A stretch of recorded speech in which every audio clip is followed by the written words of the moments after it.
Hello තාත්තේ. Hello දුව. අම්මා ඉන්නවද?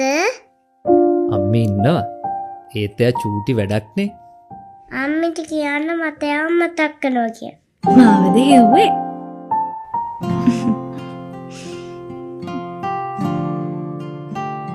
අම්මිට කොච්චර වැඩ තිබුණත් ඔයාට ඕන වෙලාවට ළඟ ඉන්නවා හරිද? මගේ මැනික. ඉක්මන් කරන්නකො පුතේ. කොණ්ඩේ පීරනකන් ඉන්න. ඉක්මන් කරන්නකො. පරක්කු වෙනවනේ අම්මිට. වැඩ ගොඩක් තියෙනවනේ. ඇයි පුතේ? අර ඔක්කොම අවුල් කරා. ඔයා මේක ආන්සර් කරා. මං දුව බලන්න. කො එන්න දඟමල් තාත්ති කොණ්ඩේ පීරන්නම්. Hello. good morning. Good morning Anuji. කියන්නේ මිස්ටර් බෙසිංහ. ඔයාගේ ඩිසයින් ටික අප්‍රූව් වුණා. හෙට ප්‍රොඩක්ෂන් ලයින් එකට දාන්න. Okay, Mr. Besinger. Thank you. Okay. Yes. Bye, do. බයි අම්මි. ගිහින් එන්න. පරිස්සමෙන් යන්න.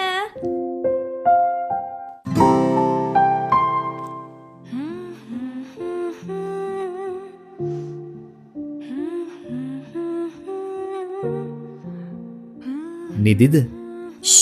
කෑ ගහන්න එපා. වඩාගෙන නලවන කම්ම නිදාගත්තේ නෑ. මහන්සිද ඔයාට?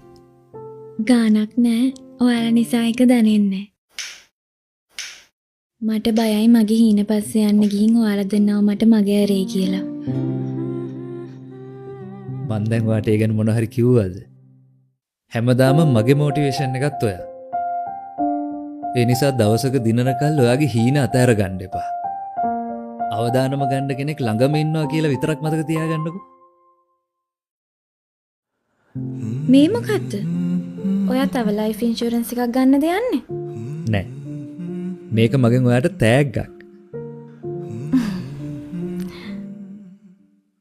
ඔයාගේ ඩ්‍රීම් එක ඔයාගෙම කියලා ෆැෂන් ස්ටුඩියෝ එකක් කරන එකනේ. ඒ හීනට යන්න උදව්වක් වගේම ලෙඩක් දුකක් වගේ බාධාවක් ඇති වුනහම ඒක ජය ගන්න පුළුවන් රැකවරණය මේ ප්ලෑන් එකෙන් හම්බ වෙනවා. මම මේක ඔයා වෙනුවෙන් ගෙවාගෙන යනවා. අරමුණු වෙත නිදහස යන්න හැම විටම ඔබට හයියක් දෙන කෙනෙක් ඔබ අසල ඉන්න ඕනේ. සෙලින්කෝ ලයිෆ් ඔබ අරමුණු හඹා යන්න අවදානම අපි ගන්නවා.